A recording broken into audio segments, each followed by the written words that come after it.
Hello, नमस्कार. Welcome to my YouTube channel. तर आज आपण बघणार आहोत इंट्रोडक्शन टू पायथॉन.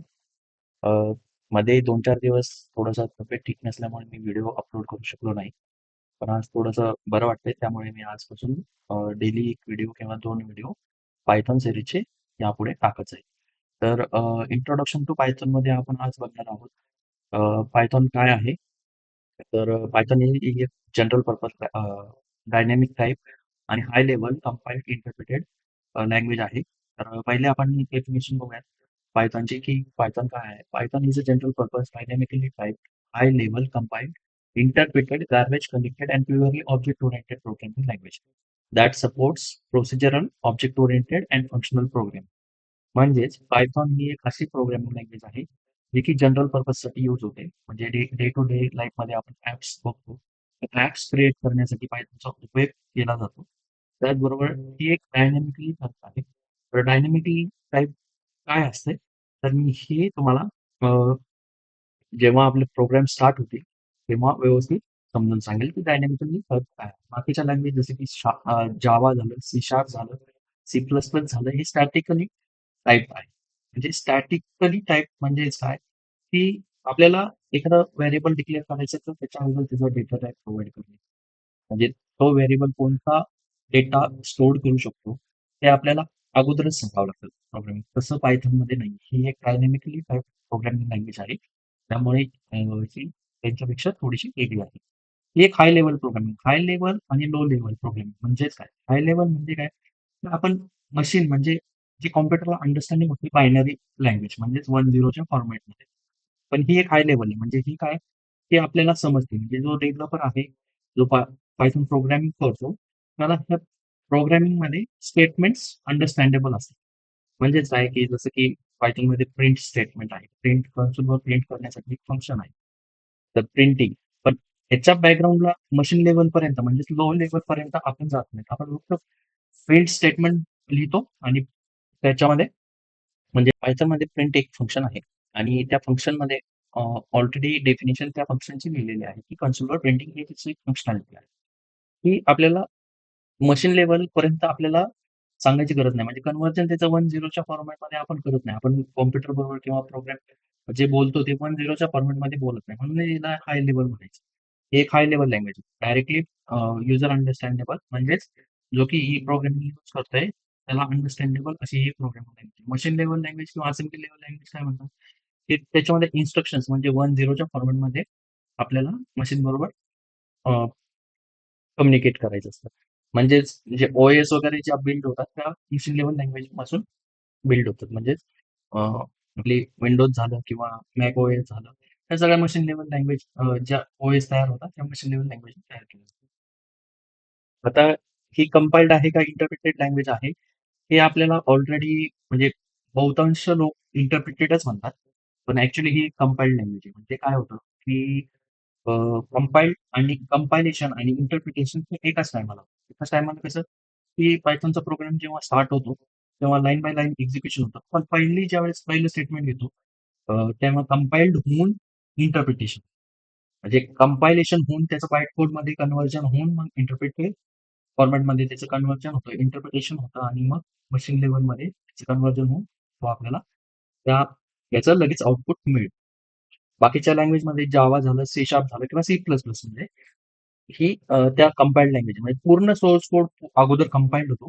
त्यामध्ये काही सिंटॅक्स एरर वगैरे आहेत की नाही हे चेक होतं आणि मग त्याचं कन्व्हर्जन होऊन त्या फॉर्मॅटमध्ये म्हणजेच जावाचा कोड कंपायलेशन होऊन कन्व्हर्ट होऊन मग त्याचं एक्झिक्युशन होतं. तसं इथे नाही. कंपाइल्ड आणि इंटरप्रिटेशन हे सायमल्टेनियसली होतं. आता ही गार्बेज कलेक्टेड लँग्वेज आहे. गार्बेज कलेक्टेड म्हणजेच काय? की आपण जे Pythonमध्ये ऑब्जेक्ट्स क्रिएट करतो, ते ऑटोमॅटिकली गार्बेज कलेक्शन म्हणजे अनयुज्ड ऑब्जेक्ट ऑटोमॅटिकली मेमरी किंवा गार्बेज कलेक्टर कलेक्ट करतं. जे अनयुज्ड ऑब्जेक्ट्स असतात म्हणजे ज्याचं इन्व्होकिंगच होत नाही कोणता म्हणजे आपण यूज केले आणि नंतर त्याला आपण रिमूव्ह केले नाही. तर ते ऑटोमॅटिकली रिमूव्ह होतात. बाकीच्या लँग्वेजमध्ये आपल्याला ते करावं लागतं. रिमूव्ह करावं लागतं. म्हणजे सी किंवा सी प्लस प्लसमध्ये आपल्याला गार्बेज कलेक्शनचा कोड म्हणजे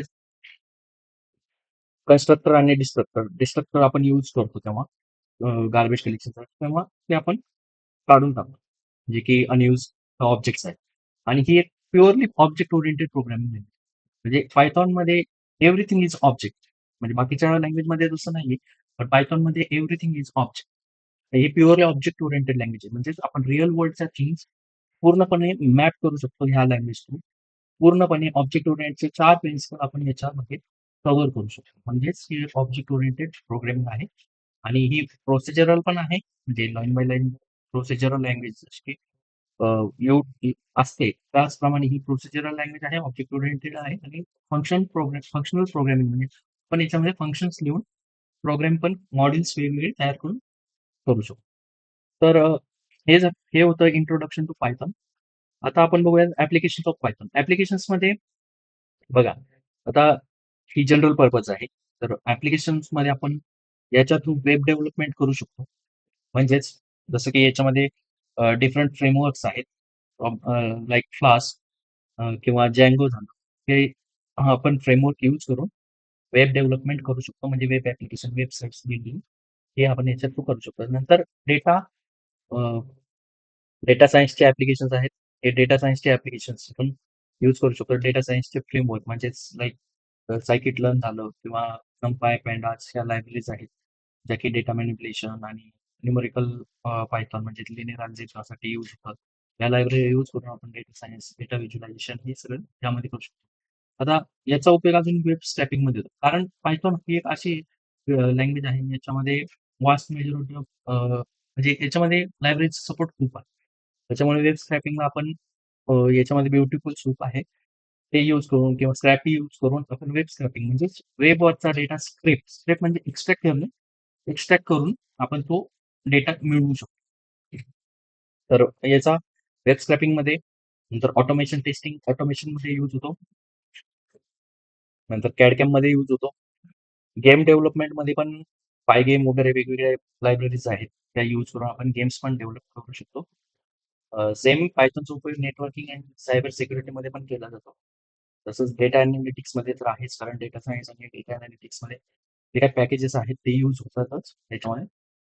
तसंच स्टँड अलोन ॲप्लिकेशन्स म्हणजेच GUI application, graphical user interface application, जे की प्रत्येक पीसीवर आपण इन्स्टॉल करतो. असे ॲप्लिकेशन्स आपण जसं की ब्राउझर हे एक स्टँड अलोन ॲप्लिकेशन आहे. प्रत्येक पेजवर वेगवेगळ्या पेजवर आपण इन्स्टॉल करतो. सेम आपण याच्या थ्रू सुद्धा पायथॉन थ्रू सुद्धा असे ॲप्लिकेशन्स आपण बिल्ड करू शकतो. आणि ऑब्व्हियस आपण मशीन लर्निंग आणि आर्टिफिशियल इंटेलिजन्स याच्या थ्रू शिकणार आहोत. तर पायथॉनचा उपयोग करूनच आपण एआयचे ॲप्लिकेशन आणि मशीन लर्निंग, डीप लर्निंगचे ॲप्लिकेशन्स आपण बिल्ड करणार आहोत.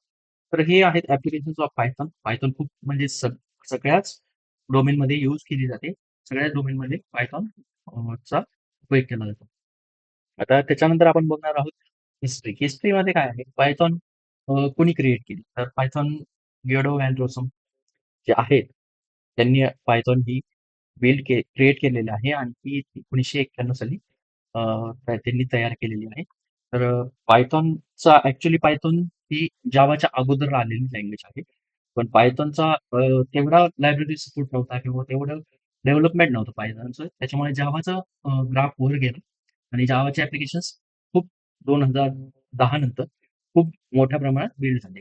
त्याच्यानंतर जावानंतर सी शार्प आलं. सी शार्पचे पण म्हणजे डॉट नेट फ्रेमवर्क त्याचे पण खूप ॲप्लिकेशन्स झाले. पण पायथॉनचा जेव्हा डेटा सायन्स किंवा पायथॉन जेव्हा आली, जास्त करून डेटा सायन्स आणि याच्यामध्येच यूज केली जायची आणि जेव्हा डेटा सायन्सला डिमांड आली, त्यानंतर पायथॉनचा उपयोग मोठ्या प्रमाणात केला गेला. आणि त्याच्यामुळेच आता सध्या सगळ्यात डिमांडिंग स्किल असेल तर ते पायथॉन प्रोग्रामिंग लँग्वेज आहे. पायथॉन प्रोग्रामिंग प्रत्येक कंपनीमध्ये पायथॉन प्रोग्रामर्स असतातच सध्या तरी. आणि याचा उपयोग खूप मोठ्या प्रमाणात केला जातो कारण याचा लायब्ररी सपोर्ट खूप मोठा आहे आणि कम्युनिटी बेस पण खूप मोठा आहे. त्यामुळे पायथॉनचा उपयोग मोठ्या प्रमाणात केला जातो. तर हे होतं आजचं पायथॉन इंट्रोडक्शन आणि पायथॉनचे ॲप्लिकेशन्स प्लस हिस्ट्री. आपण आता पुढच्या व्हिडिओमध्ये पायथॉनचा व्हिडिओ व्हर्चुअल एन्व्हायर्नमेंट कसं क्रिएट करतो आपण आणि व्हर्चुअल एन्व्हायर्नमेंट काय असतं तर ते आपण पुढच्या व्हिडिओमध्ये नक्की बघूयात. तोपर्यंत माझ्या चॅनलला फॉलो करा, सबस्क्राईब करा आणि शेअर करा. थँक्यू. धन्यवाद.